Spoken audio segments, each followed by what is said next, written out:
प्रताप गौरव केंद्र राष्ट्र प्रेम के रंगों से सजेगा महाराणा प्रताप जयंती महोत्सव। 4 दिवसीय आयोजनों की श्रृंखला 6 जून से शुरू होगी। पूर्व संध्या पर संघ के सह सरकार्यवाह और सीएम की सभा। जयंती पर आएंगी उप मुख्यमंत्री, होगा कवि सम्मेलन, विविध विधाओं की कार्यशालाएं भी होंगी। उदयपुर 22 मई प्रताप गौरव केंद्र राष्ट्रीय तीर्थ में प्रातः स्मरणीय वीर शिरोमणि महाराणा प्रताप की जयंती ज्येष्ठ शुक्ला तृतीया पर 9 जून को राष्ट्रभक्ति से ओतप्रोत आयोजनों के साथ मनाई जाएगी। इस वर्ष जयंती पर 4 दिवसीय आयोजन होंगे जो 6 जून से शुरू होंगे। इस बार के आयोजनों में विभिन्न विषयों की 5 कार्यशालाओं सहित राष्ट्र सभा, कवि सम्मेलन भी शामिल होंगे। वीर शिरोमणि महाराणा प्रताप समिति के अध्यक्ष डॉक्टर बीपी शर्मा ने बुधवार को प्रेस वार्ता में बताया कि जयंती की पूर्व संध्या पर 8 जून को शाम 5:30 बजे जयंती समारोह का उद्घाटन कार्यक्रम होगा। इसमें राष्ट्रीय स्वयंसेवक संघ के सह सरकार्यवाह डॉक्टर कृष्ण गोपाल मुख्य वक्ता होंगे। कार्यक्रम में मुख्य आतिथ्य के लिए राजस्थान के मुख्यमंत्री भजन लाल शर्मा को आग्रह पत्र भेजा गया है। 9 जून को जयंती पर आयोजनों का आरंभ महाराणा प्रताप की विशाल बैठक प्रतिमा के दुग्धाभिषेक से होगा। 10 बजे से शाम तक विभिन्न कार्यशालाओं की विशेष मास्टर कक्षाएं चलेंगी। शाम 5:30 बजे विशाल सभा होगी जिसमें उप मुख्यमंत्री दिया कुमारी मुख्य अतिथि होंगी। मानव स्वतंत्रता के महानायक महाराणा प्रताप कहे जा सकते हैं, जिन्होंने 16वीं सदी में जब मुगलों का वर्चस्व पूरे देश पर फैला हुआ था, उस समय मुगल सेना को अनेक बार बुरी तरह से परास्त किया। हल्दी घाटी के युद्ध में भी पहले आक्रमण में मुगल सेना कई कोस तक पीछे भागती चली गई। उसके बाद हम देखें तो दिवेर के युद्ध में तो 36,000 मुगल सैनिकों ने आत्मसमर्पण किया था। मुझे लगता है इतिहास में उस काल में इतना बड़ा आत्मसमर्पण पूरे भारत में कहीं नहीं हुआ था। ऐसे महानायक महाराणा प्रताप की 485वीं जयंती को प्रताप गौरव केंद्र बहुत ही भव्यता के साथ मना रहा है। पहले दिन 8 तारीख को माननीय डॉक्टर कृष्ण गोपाल जी मुख्य वक्ता रहेंगे एवं प्रदेश के मुख्यमंत्री भजन लाल जी उसमें मुख्य अतिथि रहेंगे और उस दिन कहानी कथन का एक भव्य कार्यक्रम भी संपन्न होगा। दूसरे दिन 9 तारीख को ज्येष्ठ शुक्ल तृतीया, जिस दिन महाराणा प्रताप की जयंती पड़ती है, उस दिन राजस्थान की उप मुख्यमंत्री दिया कुमारी जी मुख्य अतिथि रहेंगी और कार्यक्रम का समारोह उस दिन होगा। और प्रताप जयंती के अवसर पर प्रताप गौरव केंद्र पर प्रवेश के शुल्क में भी छूट रहेगी और मात्र 50 रुपये के शुल्क में प्रताप गौरव केंद्र को देखा जा सकेगा।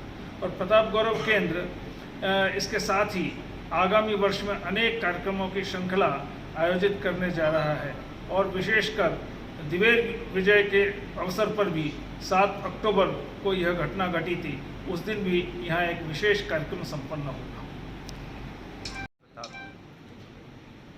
इस 8 जून 2024 को जो कार्यक्रम होने वाला है प्रताप जयंती का जो सेलिब्रेशन, उसके अंदर काफ़ी सारे बृहद प्रोग्राम्स की रचना प्रताप गौरव केंद्र राष्ट्रीय तीर्थ द्वारा रची गई हैं।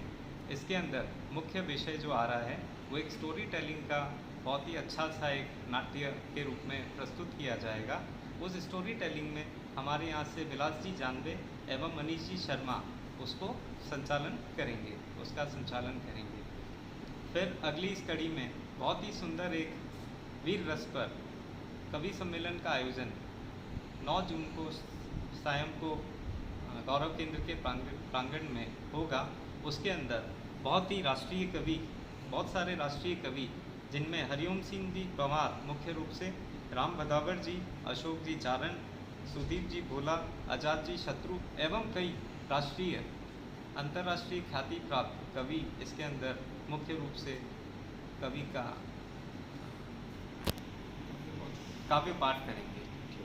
आप सभी उदयपुर वासी, मेवाड़ वासी इसमें बढ़ चढ़कर हिस्सा लें, इन सब कार्यक्रम में भाग लें एवं प्रताप जी की जितनी भी शिक्षाएं हैं उनका अनुसरण इस जीवन में करें। ये इस प्रताप जयंती कार्यक्रम का मुख्य उद्देश्य। आप सभी का धन्यवाद।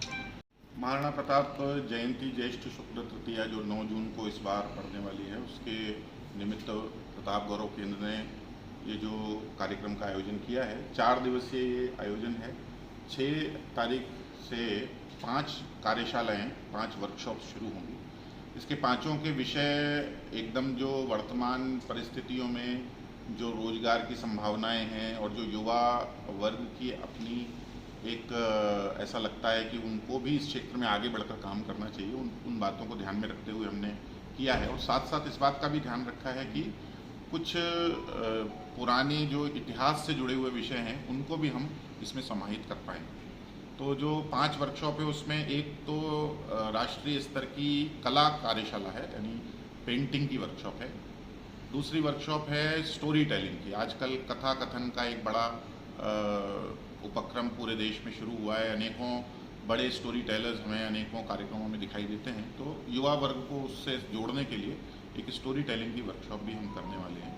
तीसरा, आजकल एक बड़ा प्रचलन हुआ है, मोबाइल हमारे हाथ में रहता है, कैमरा सर्व और सुलभ है, तो छोटी छोटी फिल्मों के रूप में समाज को संदेश देने के लिए, सकारात्मकता का संदेश देने के लिए, और ऐसे अनेकों विषय हैं जिन पे समाज का, देश का ध्यान आकृष्ट करने के लिए युवाओं में एक बड़ा काम जो प्रचलन में आया है वो है शॉर्ट फिल्म मेकिंग। तो शॉर्ट फिल्म मेकिंग किस प्रकार की जाए, उसमें किस प्रकार की समस्याएं आती हैं, उनका निराकरण कैसे किया जाए, और एक सौद्देश्यपूर्ण सकारात्मक फिल्म कैसे बनाई जा सकती है, उसको ध्यान में रखते हुए ये एक शॉर्ट फिल्म मेकिंग की भी वर्कशॉप हम करने वाले हैं। इसी प्रकार वर्तमान परिस्थितियों में जो युवा वर्ग है उसको अपनी बोलने की जो उसकी कला है, चाहे वो पब्लिक स्पीकिंग हो, चाहे आपस की बातचीत हो, इंटरव्यू कैसे दिया जाए, इसको जिसको हम कम्युनिकेशन स्किल कहते हैं, पर्सनैलिटी डेवलपमेंट कहते हैं, और इसका समग्र रूप अगर लिया जाए तो लाइफ स्किल किस प्रकार से अपनी हम बढ़ा सकते हैं, उस दृष्टि से भी एक वर्कशॉप हम करने वाले हैं। और इसी के साथ साथ मैंने जैसा कहा कि इतिहास के पन्नों में लिखी हुई बहुत सी इबारत ऐसी हैं जिनको हम उनको पढ़ नहीं पा रहे हैं, इसलिए भूल जाते हैं। तो ऐसी भाषाएं जो कहीं खो गई हैं, जिनके बारे में बहुत कम लोग जिनके जानकार रह गए हैं, जैसे प्राकृत भाषा है, पाली भाषा है, ऐसी भाषाओं को पढ़ना, लिखना, उनको समझना, उससे संबंधित भी एक वर्कशॉप हम यहाँ पुरानी भाषाओं, पुरालेख से संबंधित कुछ विज्ञान की बारे में समझने का प्रयत्न एक वर्कशॉप के माध्यम से करेंगे। ये जो 5 वर्कशॉप हैं, इन 5 वर्कशॉपों को 3 दिन चलेंगी, 9 घंटे का समय हमने दिया है प्रत्येक वर्कशॉप को, 6, 7 और 8 में, और 9 तारीख के दिन इनका सभी वर्कशॉप का समापन होगा। और समापन में हर एक वर्कशॉप के लिए एक मास्टर क्लास का आयोजन 9 तारीख को किया जाएगा दिन में। उस मास्टर क्लास में इस विषय से संबंधित देश के ख्याति नाम लोग उसमें आएंगे और आकर वर्कशॉप के लोगों को और समाज के अन्य वर्ग के लोग जो उसको देखने और सुनने के लिए यहाँ आमंत्रित किए जाएंगे, उनको संबोधित करेंगे। इस प्रकार ये पूरा आयोजन रहेगा।